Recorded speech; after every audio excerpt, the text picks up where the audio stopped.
Welcome to PipeGen Live, you guys. We're going to get started. So the topic today is moving up market and breaking into large enterprise logos. So we're going to talk a little bit about that. The way today is going to work is I have a great panel that I'll introduce everyone here to in a little bit. For 30, 40 minutes of the show today, what we're going to do is jam on that topic with people that have actually done it and are in the middle of doing it right now. And then we'll peel off and have a one-on-one interview around the topic here in a little bit. So before we dig in, and we're just going to get straight to the tactics here, I want to give a quick shout out to our two sponsors, Orem. It's one of my favorite tools. I mean, cold calling, we're kind of in an age right now where if you can't get people on the phone, it's almost not worth doing at this point. And Orem helps not only get a higher percentage of people on the phone, but will literally help you have like one conversation per hour to like 6 or 7. So imagine the productivity gain there. So go check out Orem if you're interested in that. And then ZoomInfo, it's like, where do you start? They kind of do everything, nowadays. But one of the things I love about ZoomInfo is you guys are pumping out so much great content with your GTM team around like how people use ZoomInfo, how you guys are using ZoomInfo. I think you guys are really big in the AI space right now and actually having stuff that actually helps sellers versus being like really fancy sounding and that sort of stuff. So go make sure to check out ZoomInfo and what they're doing. So today, what we want to dig into is this concept of moving up market. I think for a lot of you, let us know in the chat, give us a yes or a no.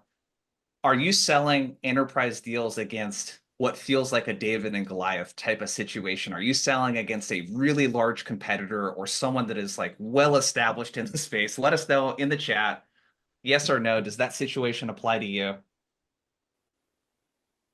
And hopefully what you'll see from this is if that situation applies to you, you're definitely not alone. Yeah, we got a bunch of people in that situation.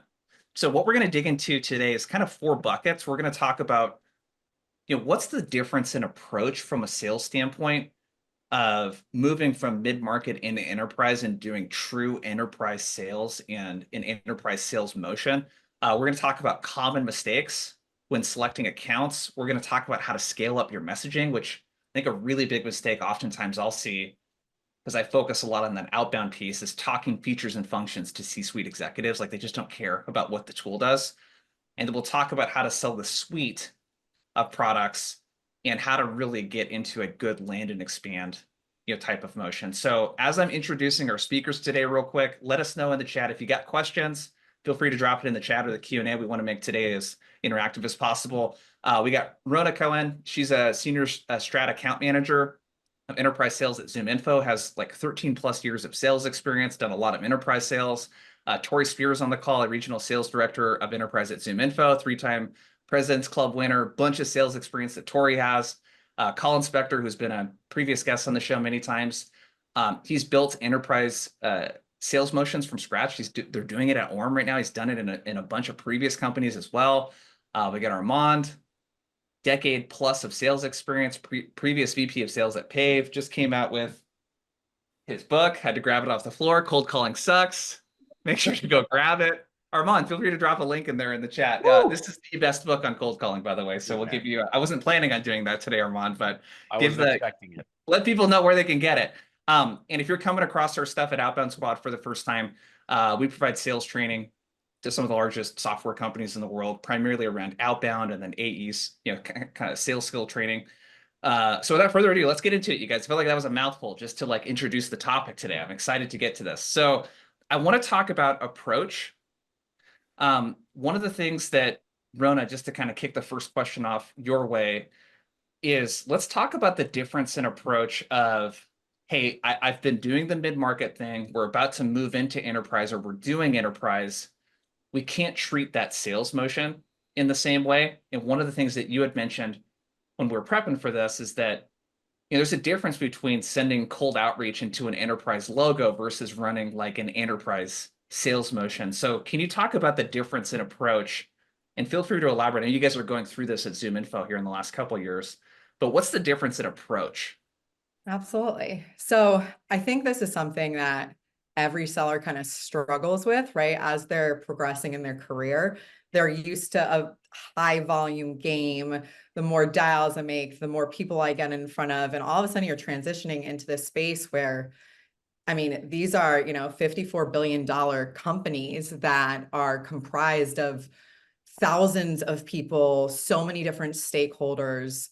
I mean, you have to completely rewire your mentality where now you need to come on not as a salesperson or a seller, but all of a sudden now you're transitioning into this consultant. And I would say like the number one thing as you move into this motion is thinking about no longer going in like product focused, but really digging into like outcome focused, outcome based results, and like working a lot on doing due diligence in completely understanding that enterprise company that you're actually getting in front of prior to even doing any of that outreach, right? So now your brain is like doing all of this, like background, educating yourself on how it is like the organization is structured, digging into their 10 Qs, their 10 Ks, if they're a publicly traded company, their earnings call. You are literally trying to become an extension of that enterprise.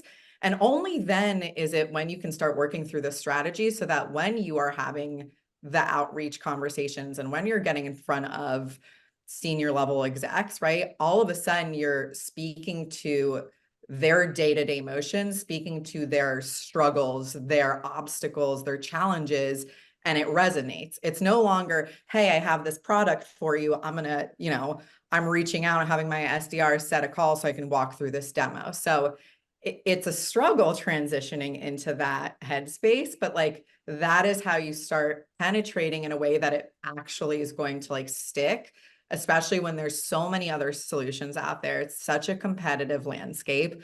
How is it that you make sure that your conversation lands and you get that call and you get that in, ahead of whoever else might be there trying to get the set as well? I mean, we could honestly spend like hours into how it is you have to transition from, mid-market SMB into an enterprise type of headspace, but it's definitely, it's not going to happen overnight. And you kind of have to give yourself the grace. Like you're not going to churn and burn deals anymore, like on a monthly basis. Like this is a nurture situation. You want to be like primed if tomorrow your top enterprise customer reaches out to you and says, I want to hire you because you have this like fundamental knowledge, you're an extension of our team. That is the type of approach that you need to continue to like replicate across all of the different enterprise logos that you're trying to break into, because it'll, it builds rapport, it builds credibility. It's, you're coming from a place of actual concern for the business being better and you being able to help provide that solution. So it's this trusted advisor thing that we hear 100%. about a lot in sales, right? Be the consultant, be the trusted advisor. If we could, before kind of moving on to the next parts, and again, for those of you watching, we're going to talk tactically around like, okay, how do we like approach targeting within an account? How do we choose accounts? Like, what do we say to folks from a messaging standpoint? We're going to talk about all that stuff, but I want to give some tactical stuff to the audience. Like, how do you become a consultative seller?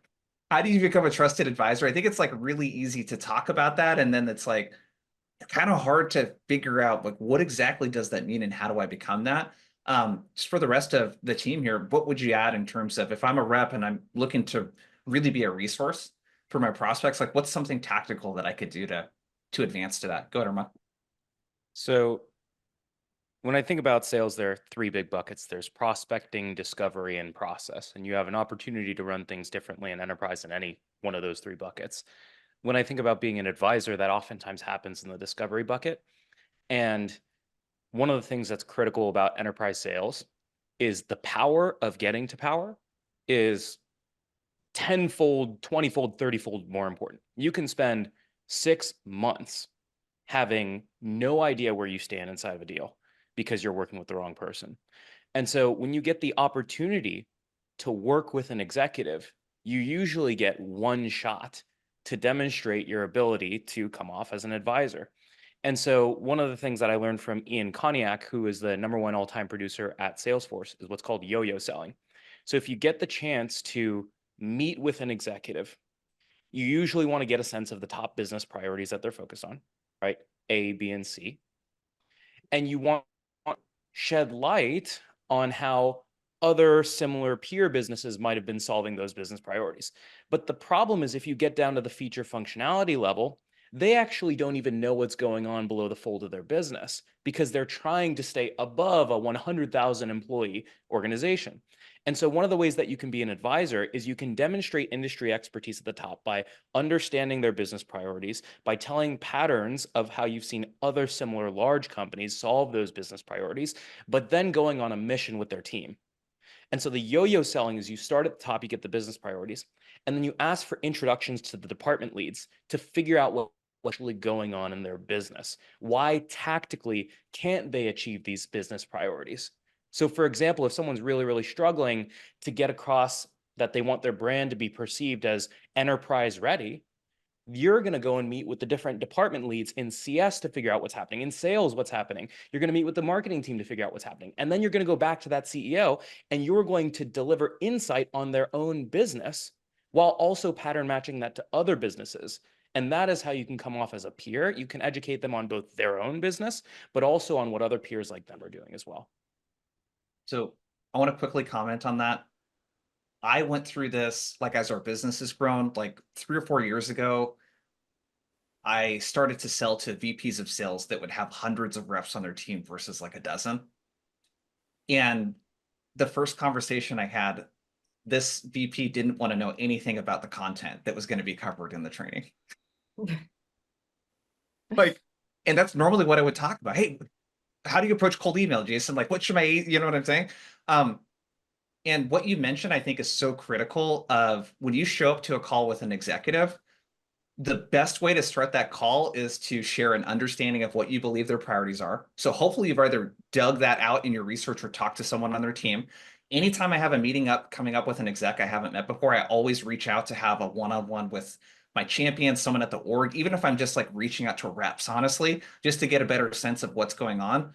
The second thing you mentioned, I think, is super important.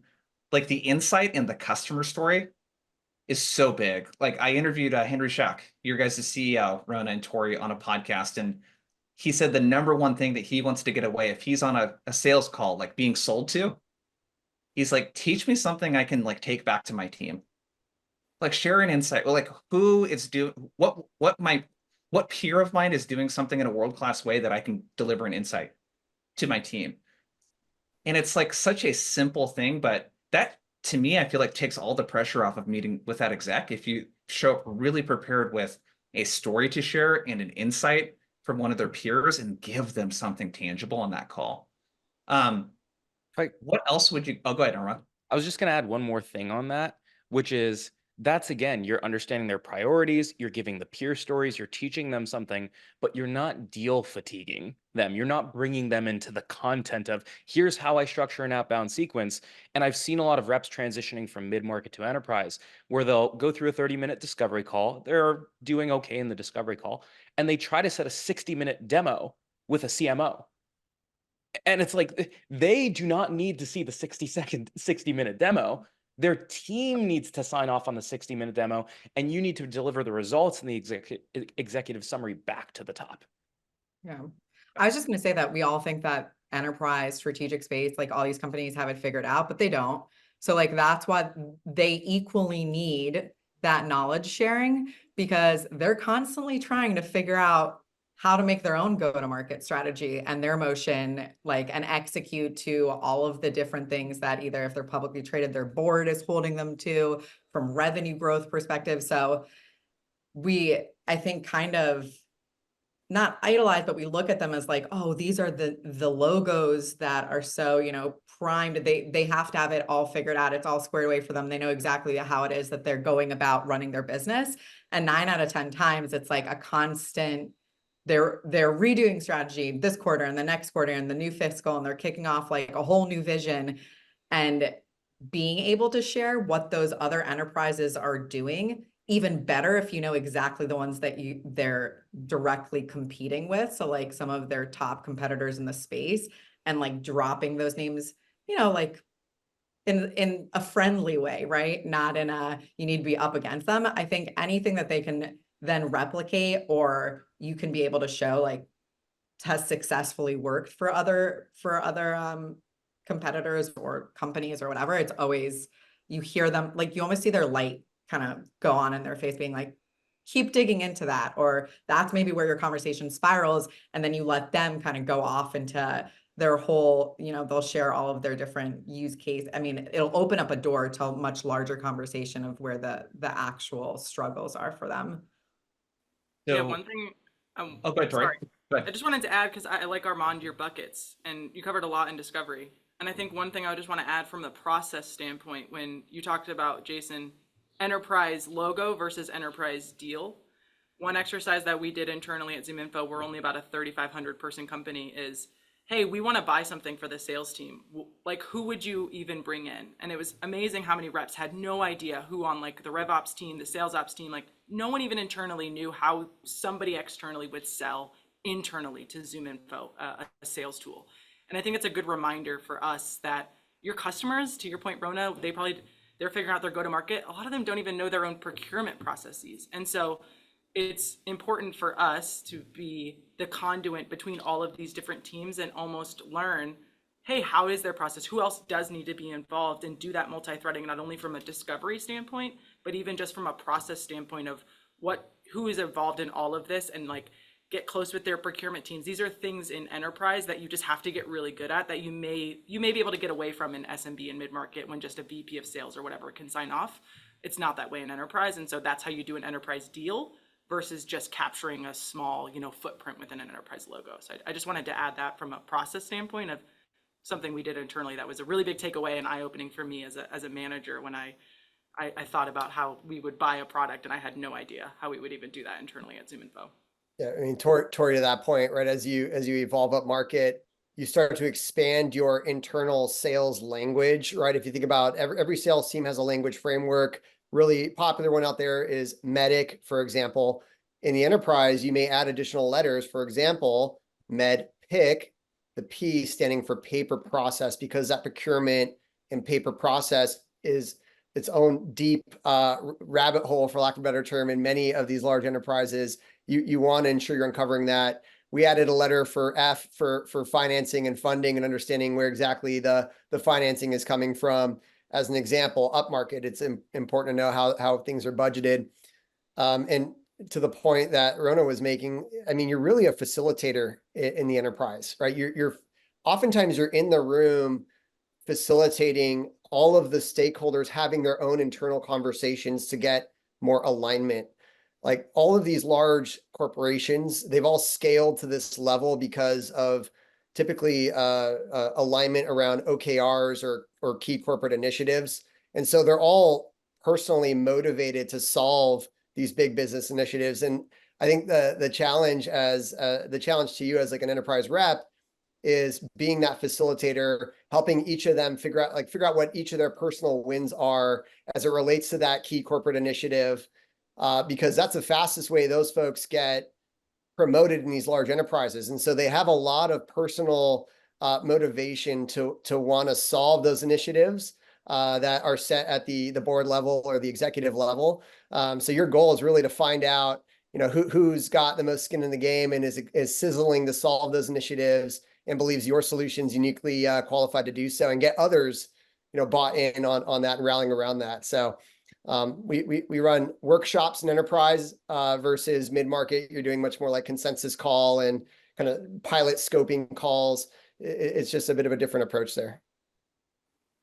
So we need to be more consultative. I love this idea, Tory, that you had shared around. And this doesn't have to be just selling to sales. It could be, hey, your HR department, if you sell an HR solution, how does your HR department buy stuff? Like just making sure that you and your reps understand that process internally, I think is really big. One thing that I want to go back to is this idea that the power of getting to power is 10 times, it's 10 times in enterprise what it is in mid-market. So a lot of this is having a really great champion.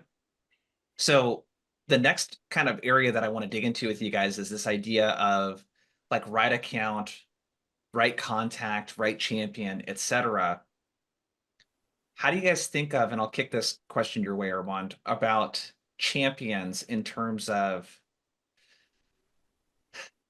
I think with these enterprise deals, how do I know if this is a true champion or not? And how do I think about the influence that this person has? you know, in Medic, they talk a lot about coach versus champion, but I'm curious in terms of like champion and building a true champion, how do you think about that part of knowing whether or not that you have an actual champion? So there's the people who can't or the people who won't. So let's start with the people who won't. The people who won't are the ones who won't get you to the next person in the sales cycle. They won't work with you to build a business case. They won't start shopping you around the organizations. And that's like really, really important to me to be able to figure out is like, is this person going to try to literally be the champion alone, which is not an actual champion, or are they actually going to champion me around the organization? So that's one thing in terms of the tasks that I would like them to do.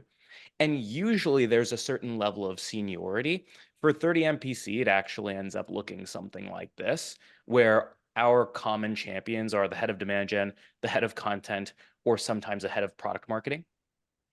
And it's usually a head of or a director of, or sometimes a VP of in these bigger deals where you're typically looking for that champion.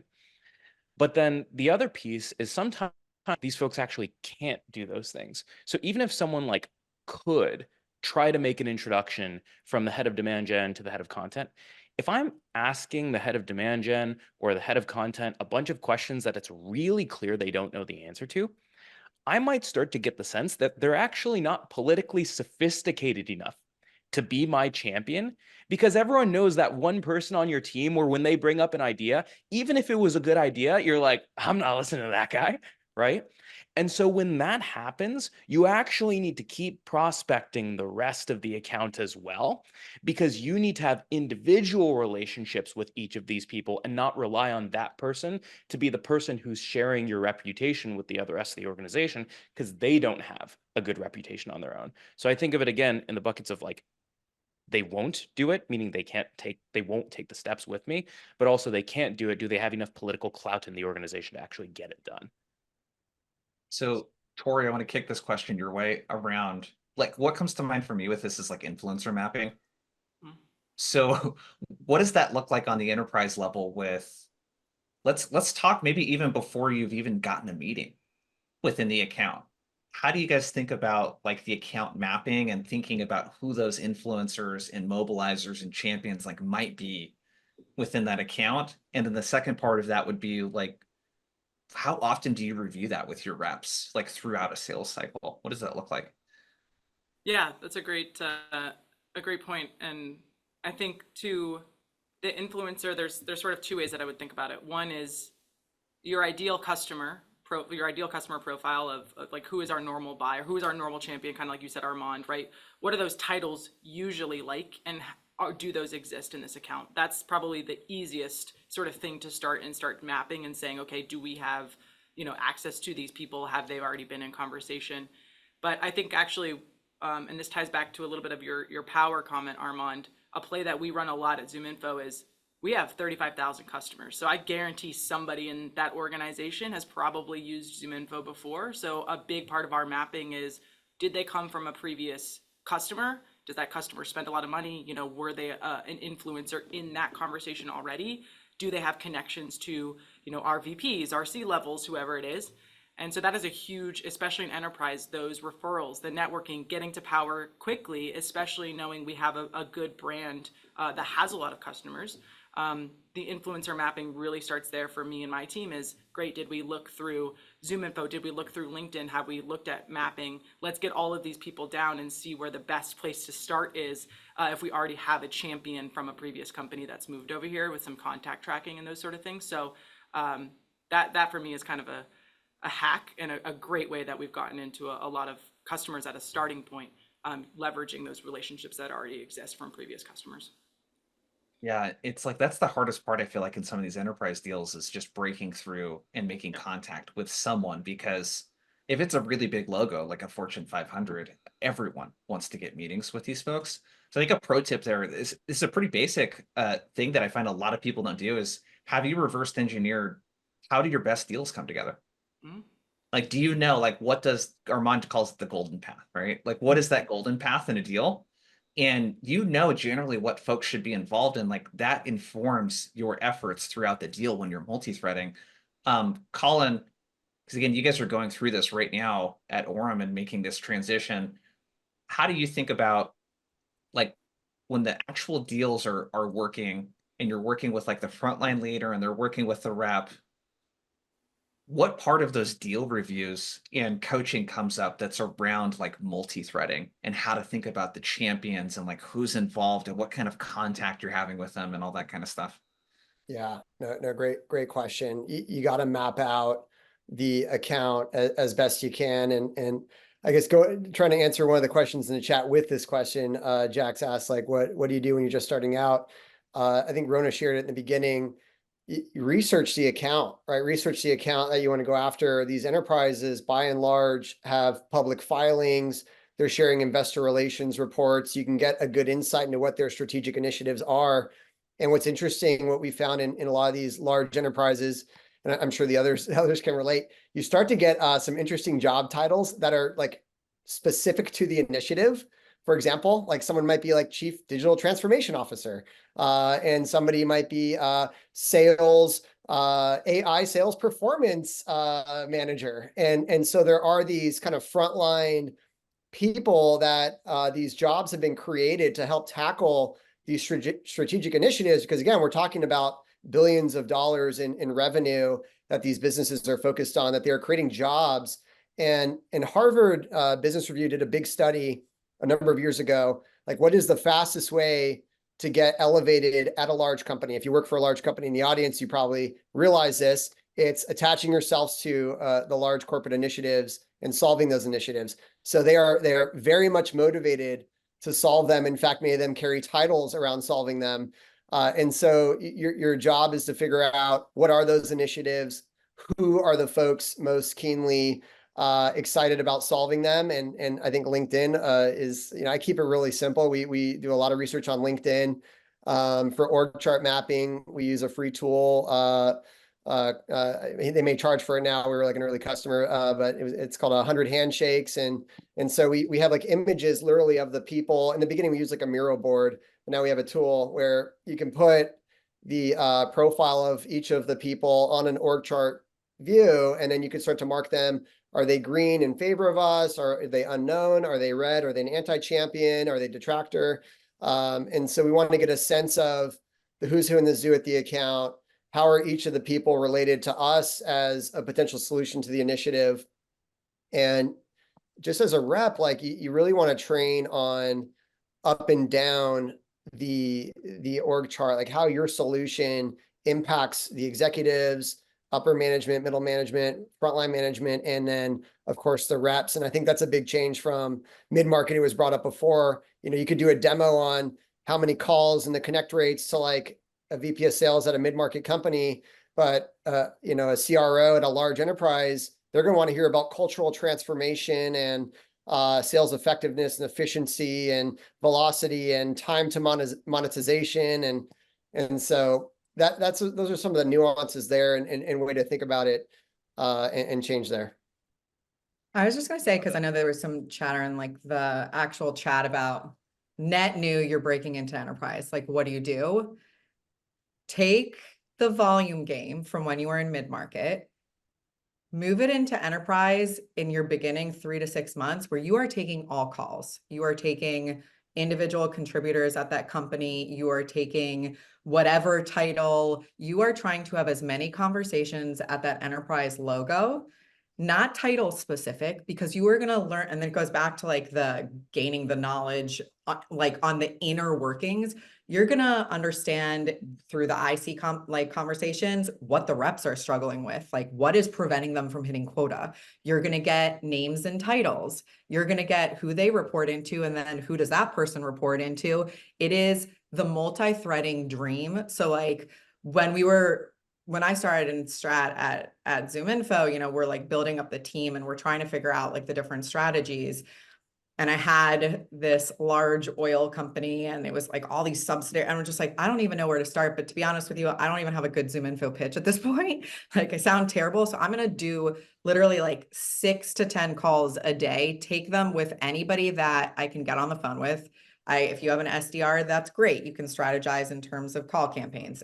I did it myself. Like I come from like an old school sales background where we went and prospected and called and did everything on our own. So I would find connections on LinkedIn. I would have these conversations where I would pivot my in as I'm trying to learn about this space or this vertical or your company, having absolutely nothing to do with maybe like even ZoomInfo, but that is how you're going to break in, right? Like you're going to take all those calls, you're going to have all these conversations, and you're going to take all the little pieces of knowledge. And then all of a sudden you have a full baked story to come to a VP and say, hey, by the way, you know, your portfolio sellers that now you have this motion of, you know, they have to sell 300 solutions versus their one, they don't know where to start. They don't know what product they should be selling, who they should be selling to, why they should be selling. Like, what are you guys doing to help support them, you know, with X, or like having that. So, and you also start picking up on their lingo too, right? And I think that's also like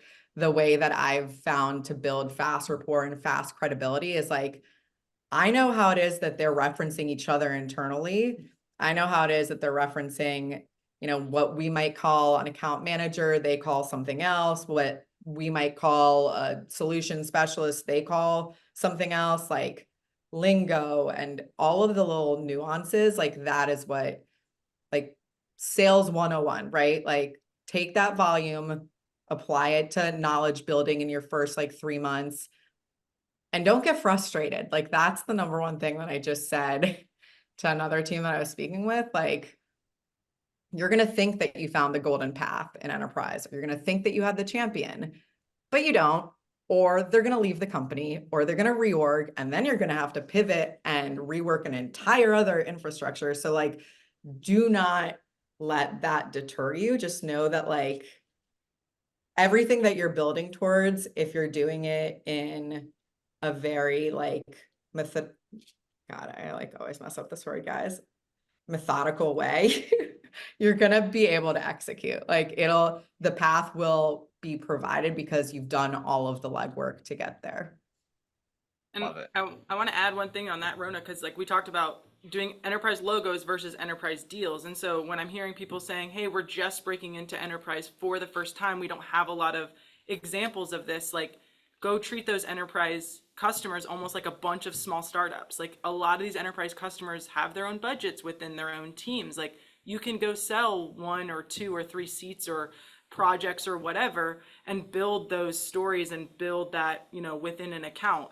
Most of these accounts you're not going to be the vendor that comes in and sells a $3 million deal. Like it might take a couple years going group by group and really building the value and understanding everything Rona's talking about, how they work and everything. But I think taking that mentality and treating some of those big, large enterprises as a bunch of separate companies, and I'm just going to go in and focus on this BU and sell them on the value and then go around the business, is a great strategy, which is what ZoomInfo did for many years. And we're finally getting to the place where we're doing more enterprise deals. And that is a great strategy too. So don't think you need to go get the whole account, you know, in your first go, because it's probably not the way it's going to work out.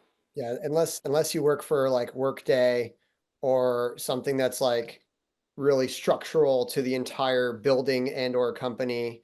They feel like as ZoomInfo, even here at Orem, we're starting out with initial business units and then we're expanding from there. And it's a whole nother motion in of itself, is how do you ask for those referrals to other portfolio companies that they acquired or to other business units. And you do need to treat if you're a mid-market seller. I think it's such a great point, Tory. Like if you're selling those type of deals, those skills translate, and your account list might be smaller in terms of actual named of accounts, but you'll have a lot of sub opportunities or sub child accounts in your name. You know, if let's say you're the IBM account owner, right? You're going to have Red Hat and Watson and all the other sub accounts and parent and business units as well. So. And those are sales opportunities, and those can give you the proof point that later you take to the larger enterprise to be rolled out on a larger scale. So like, you don't know, that's the part that is always funny, like the enterprise deal versus the enterprise space. Like you could have a 50K enterprise deal that then takes you to the multi-million enterprise, you know, like the actual much larger strategic one. But very few enterprise companies are going to have a few conversations with you and be like, okay, let me just sign away like multi-millions of my budget without having some sort of like historical proof point or like, I mean, I think the amount of time you are spent within that organization, however way you like, whatever it is that you actually sell them, that's going to be more of an in than, and more of a reality than being able to just land a multi-million-dollar deal the first conversation. I mean, Rona, to that point, they consider your first year purchase a pilot. It's a paid pilot, and that's consistent across an enterprise that we sold to over the years. It's like that first year, and then the second year you can ask for 2-year, 3-year plus. That's what you hear about on LinkedIn. We were talking about this in the pre-chat, like 5-year, $20 million TCV. Oh God, don't That get was me after started. a year of pilot, year of proof of value. Yeah. So, Colin, I wanted to ask you, because you brought up this, and this is the sort of the last topic I want to dig in with you guys, is messaging. And you talked about this idea of needing to scale like the messaging up and down the org. So regardless of what I'm selling, I need to talk about how it impacts the ICs and end users, their managers. I need to be able to speak to an executive and how it would impact them. How have you guys rolled that out at Orem? Like what was that journey like for you guys? And hey, now we're trying to get a VP of sales and CRO that has, maybe hundreds or thousands of reps versus 20 reps, for example. What was that process like for you guys? Look, I mean, we're a much smaller company than ZoomInfo. We're 150 some odd people here. So I'd say like enablement, is easier for us to scale out. And I'm a big believer that action brings information, and we try things and get feedback and see what resonates and what works. And from just talking to executives, first of all, researching the accounts. I mean, these public companies, everything's out there. You can go and research what they care about, what they're thinking about. These days you can use ChatGPT to look up industry trends, right? If you sell to one large publicly traded staffing company, what are the macro trends of that industry? And you can parlay that information, which was brought up before, with other large staff. They're all facing similar challenges, more or less. They might use different internal language to describe the challenge, and it's important that you modify your language there. And so I think you're really just training on business acumen. What are the different roles in a large organization? How do you spot people tied to initiatives based on those kind of new age titles? And it's not overly complex what we have done. I think just honestly and being transparent, I think a lot of trial and error, but hopefully we can help you accelerate the learning, today a bit. Yeah. Trial and error. I think the willingness, because a lot of people are asking about this, like, where do I start if I haven't done it? It's the willingness to experiment. And like Rona, to your point earlier, sometimes you just pick up the phone and just start talking to people, within the account to learn stuff. Just for the rest of you guys, what would you add in terms of being able to really understand how to align to a bigger business problem, a business priority? What tips do you have for reps and leaders that are learning how to do that maybe for the first time? Yeah, I can jump in on this one. So when I was at Pave here, I'll share one other quick thing. So at times we would break down what we called our discovery trees. So we would start with a tactical situation, meaning companies were planning their compensation on spreadsheets. And then you turn that tactical situation, which is really a below the line complaint, and then you turn that into a problem. So for example, it takes a lot of time to plan compensation on spreadsheets. But the problem is that's still like a managerial, maybe a director level problem. The impact that actually ends up hitting the executive's plate is when your people are spending 1 million hours planning compensation in spreadsheets, they start making compensation mistakes. And compensation mistakes are a great way to get written up in Business Insider and have massive reputation issues and have employee retention issues. And so what you need to do is, Jason, you talk about chunking up, right? This is actually inverted. This would be chunking down, I guess. But you want to attach the tactical business problem of when your team is planning compensation on spreadsheets, it leads to these types of problems. But here's what that means for you as an executive. The at the line messaging usually happens here. The above the line messaging usually happens here. But you always need to attach the root cause to the tactical situation they're in, because otherwise you're just sending generic messaging that sounds like, most companies don't like to have retention issues, and it doesn't actually make any tactical sense. Yeah, I think one of the things, Armand, shout out to Armand's podcast. I've listened to it for a couple of years, but I sell we sell sales specific software here. But I think in enterprise, one of the things that, to the mindset point, is your job is not just, I'm going to send emails and prospect, but it's really to understand the world in which you're selling into. And so, like, for me, listening to sales podcasts, hearing what VPs of sales are talking about on these podcasts, on video calls, on earnings calls, whatever it is. Colin, you can read all the 10Ks you want, but I think if you sell in the HR space, go listen to HR podcasts. If you sell in the finance space, go listen to finance podcasts. Like, I think in order to do the exercise that Armand just did, you really have to understand CRO, what do they care about? And I guarantee it isn't, how much time their reps are spending in spreadsheets. They care about, how effective are we about going and selling up market, if that's our goal, or whatever the case may be. And so that is one piece of advice I would give anyone who's selling an enterprise is your job is 9 to 5, all of the things that move your deals. But from 5 to 9, it's really understanding the world in which you sell into, making sure not only you understand your customers, but also just like the overall market and world of whatever product or problem that you're selling and solving for. Yeah, couldn't agree more there, Tory. Yeah, great point. Especially for large private companies, they're not going to have the 10Ks and all that, right? So you got to listen to the podcasts. And again, with AI today, you can get good summaries on what folks have been writing about, and yeah, I totally agree. And you can hear the way they speak about their business and the language. And that way, when you show up, you're speaking in their language, and do that method acting and become one of them. And soon enough, you'll see you've got an access card to their office, and they're inviting you in for lunch and learns, and you're treated like a member of the team, as was brought up before. A couple of books I just wanted to bring up that I think helped my team, and it wasn't all just trial and error. Like, there's a great book by an old Oracle rep called Hope Is Not a Strategy. That was one that we've had our enterprise sellers read. And another popular one called The McKinsey Way. It was brought up earlier, like you're really a consultant. The McKinsey Way was written by a top McKinsey consultant, shows how they, approach questions and facilitation workshops. So highly recommend both those books for folks, diving in for the first time here. One last tactical thing I would share for any sales leader or enablement leader on, one of my clients sells a cybersecurity solution, and they hire ex-CISOs to consult with them. So one of their consultants is literally the ex-CISO at Coca-Cola. So imagine having a resource like that you pay, $300, $400, $500 an hour to provide insight to your team. That's a really, really inexpensive way to learn a lot about what your personas care about. It's just like you can literally reach out to people direct and just ask them for consulting hours, or look for consultants in that space. Cool. This wraps up the panel, portion of the show today. I was like looking at my notes there. This wraps up the panel portion. So Colin, Rona, Tory, appreciate having you guys on. Super killer. Thank you.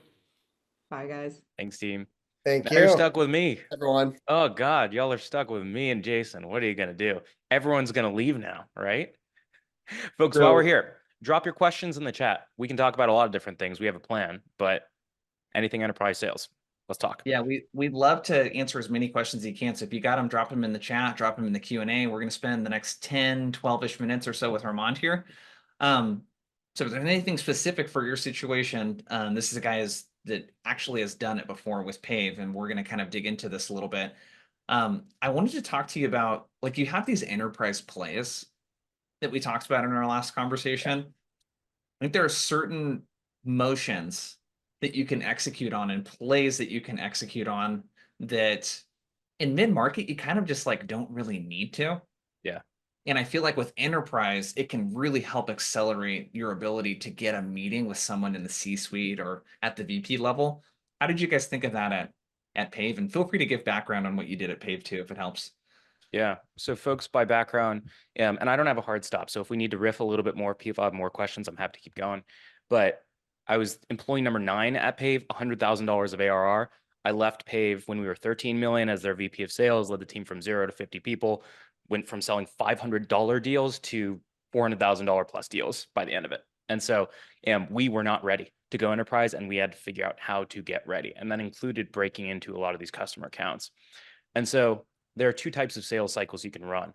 I'll just riff on these. These are just through 30 NPC letters on them. And so the two motions is you have top-down yo-yo selling, which I mentioned earlier, which is when you start high, get introduction to the department leads, win across the department leads, come back, present your findings, and then figure out if it works with the technical goons once CMO or your VP of your chief people officer approves that this is aligned with the vision. A lot of people do the wrong thing and they actually get way caught in the weeds too early, but you want to start as high as possible, as early as possible. Usually this would happen in about 1 in 3 of our sales cycles. The way that you actually break into an account high is there are 4 different plays that we would like to run, where the first play was by far the most successful. So what we did is we were an early stage company, and we looked at all of Andreessen Horowitz portfolio, and we looked at all of YC Continuity's portfolio, and all of Index Ventures portfolio. And we took the top 50 most successful startups from all of those investors, and we put them into a spreadsheet. And we were like, yo, you led our Series A, you led our Series B, we led our Series C. I want you guys to go and make introductions to all of the chief people officers at these top 50 enterprise SaaS companies. And I had our CEO make the ask. So literally from our investors alone, we got something like 40 meetings with enterprise customers at the top. And those folks were way more friendly. If we couldn't get introductions from the investors, we would have our CEO send a note. And then if we couldn't have a CEO send a note, and we also didn't have customer referrals, by the way, then we would go into AE prospecting and SDR prospecting. But to me, this is like the hard ground that you have to like crack into when there's so much opportunity to have people above the line to do some of the work for you. So this is such a killer approach. Let us know in the chat if this is something that you can do at your company. Because I'm thinking a lot of the folks here, they might be in a sales org that's got less than 20 or 25 reps, and they're selling against competitors that are just huge. What you all have here is likely an investor backing your company and being able to work through those investors and get those introductions. And if I'm understanding this correctly, you're essentially ghostwriting these messages for your exec and stuff to send out. Correct. So here's an example CXO to CXO note that happened mid-sales cycle. So we're asking about messaging tips. You can do this stuff as an SDR. I have my SDRs do this stuff all the time. Just because you wrote the message doesn't mean that you need to send the message. So best way to multi-thread is actually when you're mid-sales cycle. I love to send what's called a benign CXO to CXO note. So let's say that I had a first call with a champion. I'm an account executive, and I don't get the sense that I'm going to get in front of power for a while. I'm going to go to my CEO or have my SDR go to my CEO and be like, hey, we're here with this champion, this director of demand gen. I want you to send a CXO to CXO note to the CMO, right? And it'll usually say something like, hey, Nick on my team's been working with John on your side. He's been absolutely phenomenal. I'm the CEO of 30 Minutes to President's Club, and I personally wanted to extend my support. We're fans of you all, and we'd be thrilled to partner with you all. Would you be open to connecting for 15 minutes this week?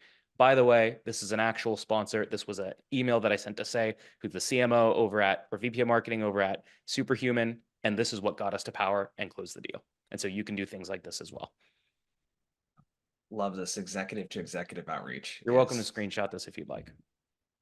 So Emily Rose got a question. So she's in account management.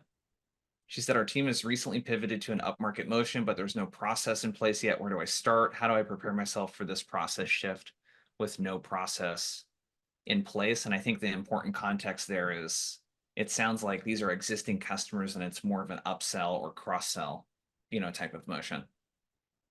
Yeah. Recently pivoted to an upmarket motion, but there's no process in place.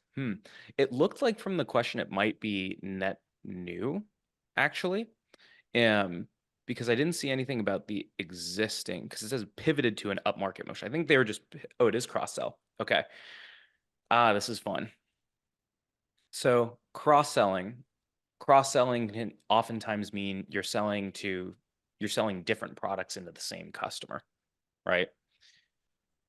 And that means that you're probably selling different products into the same customer at big accounts. And so this goes back to what we were talking about on the panel with Colin, is sometimes what that means is you need to have an initial product land that can help, one, demonstrate some early value, and then two, shed light on other problems that you would want to solve. So for example, one of the things that we would do at Pave when we were first constructing this motion, we would always try to design like what was the easiest way for us to like get a customer to do one cycle with us, or like how could we get a customer in the car for one compensation cycle. We wanted to be able to help them run their compensation cycles, and that was a massive pain that would like hit the vein hard twice a year. But then all year round, we wanted them to roll out total reward statements for all of their employees, which is sort of like a nice to have. It's like a thing that adds up the value of your salary compensation and has confetti drop down whenever you get a raise, right? That's the non-sales version of it. And so what we would do is we would be comfortable, even though our CEO didn't love it. Sometimes we would sell these compensation planner deals for like one cycle to land them without the reward statements, and we would have a lower price. And then what we would do is the moment they would actually roll out the raises, we would come back to them with pre-drafted portals because they were already onboarded onto our product. And we would say like, look, you're literally like a click away from being able to roll these out to your team. Can we talk to some of the other executives around what this might mean for your organization? And so that's a little bit about how like we approach the land and expand motion. But if there are more specific questions, I'm happy to dive in. Love that. I'm assuming a part of that too was, do you plant the seed for the land and expand like before closing the pilot? Is that part of like the success criteria? Is that, hey, how does this need to go? We would love to roll this out to the rest of like the team. What needs to happen in order for us to make that happen, et cetera? Is it part of the criteria for the POC? Yeah, and so earlier in the sales cycle, they will have seen most of the product. They will have seen other parts of the product. And oftentimes you'll get resistance on people won't want to take too much on at once. And then what we'll say is like, awesome, let's like make the exit criteria for this pilot. Like, let's just like run a cycle successfully. Yeah. So there's the exit criteria, but then there's the exit action. Yeah. So the exit action is you obviously convert to a full customer. And then we can agree that if we do this well for this one, let's talk about for your next one. So if the first cycle was in spring, the next one's going to be in fall, then let's start planning for what it would look like to do an off-cycle rollout between spring and fall of these comp statements, now that everyone is happy and they have raises. Love it. What do? You sort of answered this question earlier, but someone dropped into the Q&A. What happens when you're an early startup and you don't have any success stories? Yeah. So you were able to get some of those introductions before, but like, what did you do for customer stories? Or if people asked you, who else have you worked with and you haven't worked with an enterprise logo yet, like, yeah, or done an enterprise deal, how did you handle that? Yeah. So this sounds sort of bad, but when it's that early, oftentimes you avoid it, right? Yeah.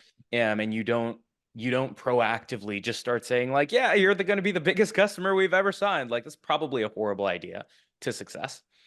Yeah. And so oftentimes you would be surprised with like a really tight sales motion, a really tight security process, a really tight IT process when you're doing team selling, when you're selling with sales engineers, your engineering team, at times your CEO, you can come off bigger than you actually seem by selling as a team. So that's number one.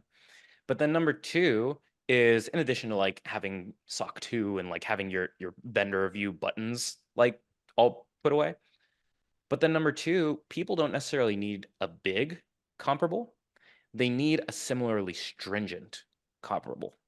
And so, for example, oftentimes when we were at Carta, people would be taking a lot of inspiration from, we had like a lot of like whatever feet biters or ankle biting competitors. And sometimes our ankle biting competitors would like run a marketing campaign that was super, super successful. And our CRO would get lit up about it. And they'd be like, we need to go figure out who they're working with because they're actually crushing us on this top of funnel.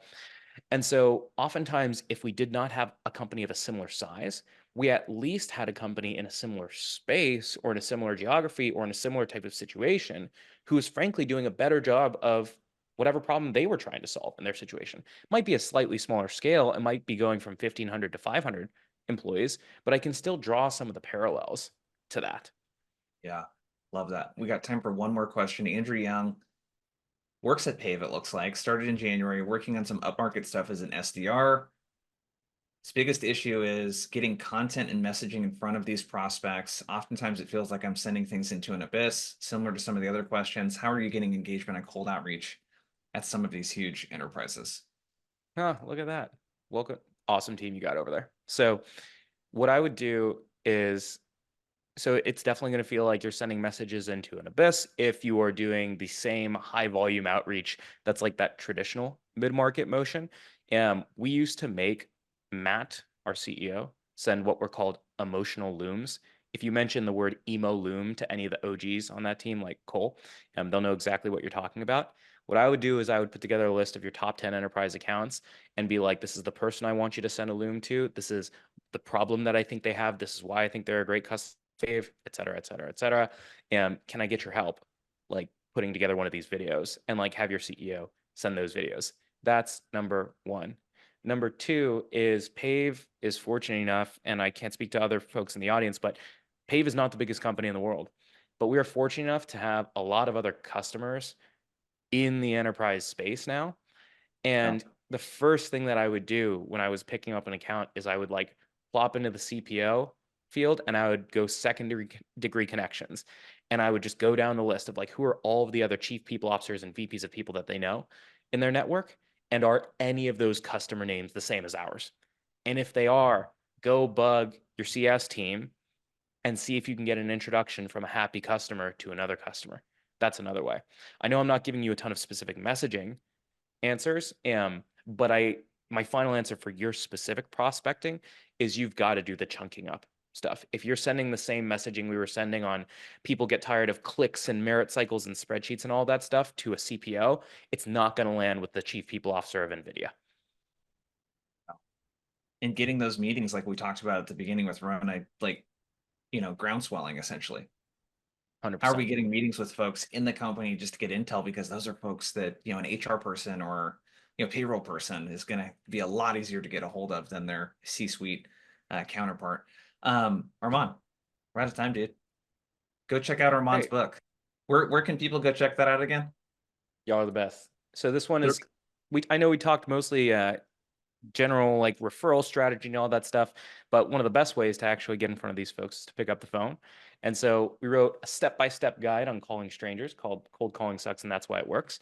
And has talk tracks, QR codes, a million different ways that you can handle any in the world. If you go to 30mpc.com/book, you can pre-order it now, or next week it goes live on Amazon and you can get it audio, digital, wherever you want. So that's all. Cool. Always good jamming, man. Thanks for coming on. Thank you, everyone. All right, Have man. a good rest of your week. We will Thanks, see you folks. Peace. later.